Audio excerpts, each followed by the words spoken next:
It's time to take a deep breath and quiet the mind. Every breath and thought was energy that brought us to our experience in this moment. We are going to exercise our beliefs in the possible. We will bend and create our own realities. Let's explore how to square our recovery and thrive in life.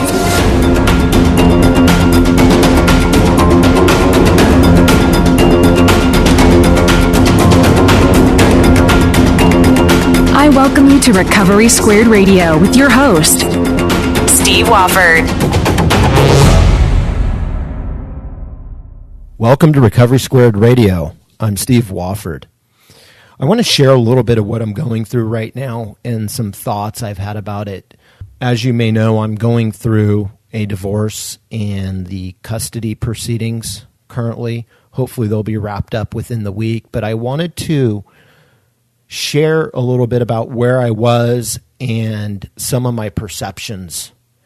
I want to note that many of my circumstances as of today really haven't changed drastically in terms of some of the negative things. I'm still going through the divorce, and there's a lot up in the air. And if I take myself back to when I originally got clean, it was a lot of the same stuff. I'm still going through the divorce. A lot of things up in the air, a lot of uncertainty, but what changed was me and my ability to literally bend my reality and how I see the world. And so I've had to learn a number of things to help get me through this. And I wanted to just share with you something that was within the social study that the evaluator put in during our custody evaluation. And I'm going to go ahead and read from it. What it says is, it was revealed to this evaluator that Steve has had a successful career and was paid salaries consisting of 6 figures.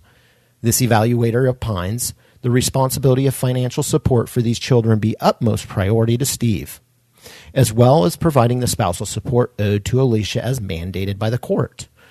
While this evaluator understands and is sympathetic regarding Steve's rewarding work and assisting others in their healing, perhaps this can be accomplished on a part-time basis while he obtains more secure employment where he can depend on a steady stream of income to help support his children financially.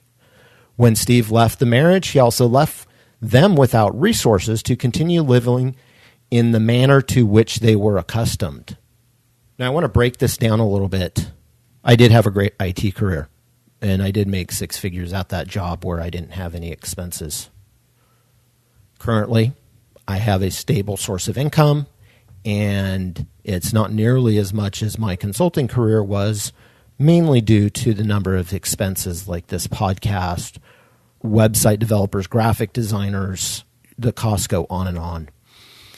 And so what is interesting is that my career changed, primarily because going through a divorce while having a great career, a high-performance type of career, was not conducive for that career. And so I ultimately lost the job, and I had a decision to make. I found out that I had a purpose, I had a mission, and you're hearing it right now.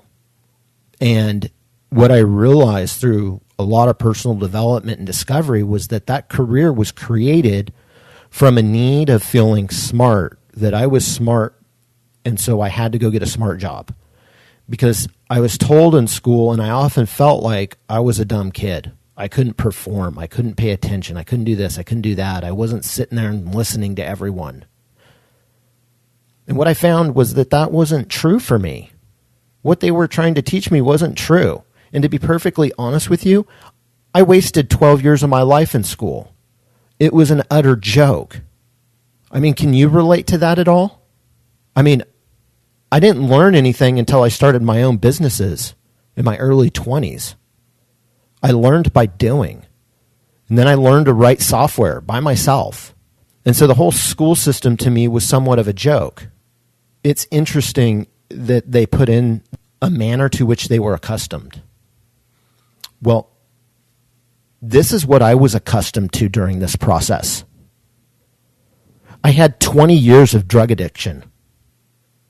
I had 20 years of depression. I had 20 years of being in a toxic marriage. I had 20 years, and I can't even count the number of times I put a gun to my head because I wanted it to end. I could no longer do that. And this report reminds me of how it felt when I was in school trying to sit in that desk listening to the bullshit they were trying to feed me. Sit down, Steve. Listen. Don't be you. Be one of the sheeple. Be like everyone else. Fit in and do what everyone else is doing. Hey, and you know what? If you don't fit in line, you've got problems with authority.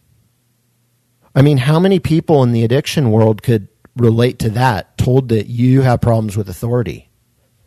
To me, this goes much, much deeper than just having authority issues. It comes from not being heard. It's from not having true connection with people. Not allowed to be who you really are. I wanted to go run out in the desert and play in the hills and ride my bike. I didn't want to sit in a desk for 6 hours and have to ask to go take a piss. And you know, I found the same thing in the corporate world. It's not me. So the way that you were accustomed to living, I can't do that anymore because that was the death of me. I mean, this is typical of people in schools, the legal systems, institutions. They think small. I don't think small. I think big. I don't know many people that have done what I've done. They're out there. I'm friends with a lot of them. But for most people, and for myself included, I was stuck in what I call average. You can have successes in certain parts of your lives, but then all the other ones, you're a wreck.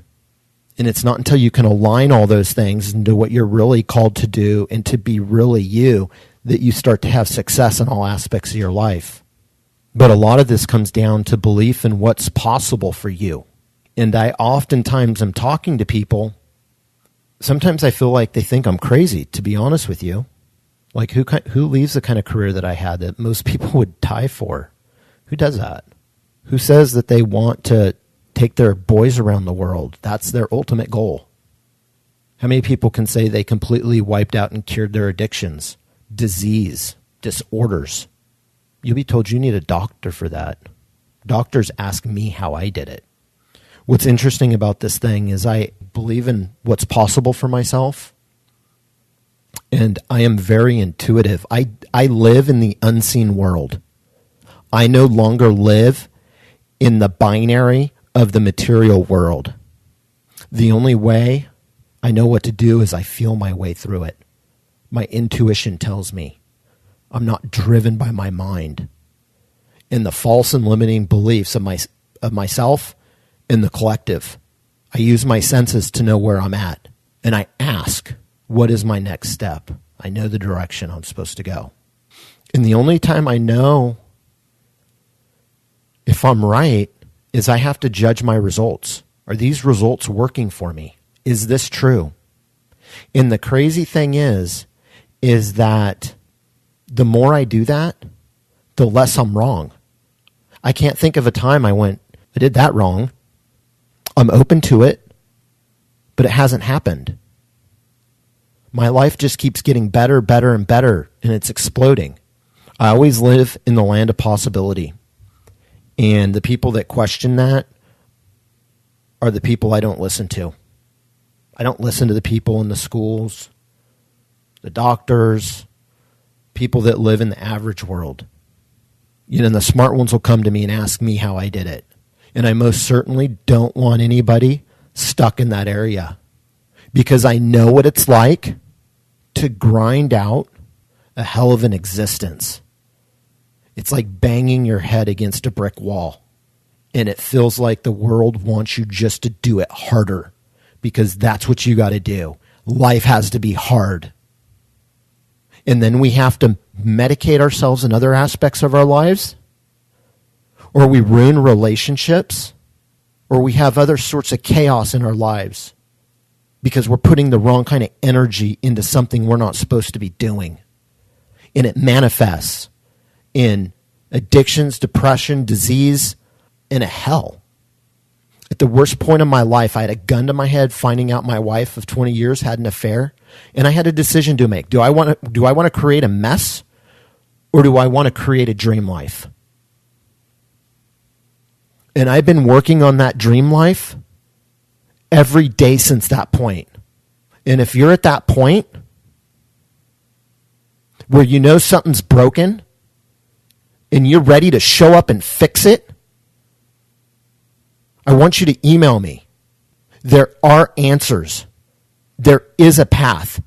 I've been there and I help people do this on a daily basis. I only work with people who are committed and ready to transform their lives and will do anything to get there. If you want to email me about making a change in your life, my email is steve@recoverysquared.com. I also want to invite you to feel free to email me if you have any show ideas that you'd like me to cover, anyone you'd like me to interview, or just want to give me feedback, because I need to hear from you guys. I'm here to serve you and help all of us to the next level. I love you, and thank you for listening. Thank you for listening to Recovery Squared Radio. Please visit recoverysquared.com for access to resources on squaring your recovery. And as a reminder, act without doing. Create space between your thoughts and actions.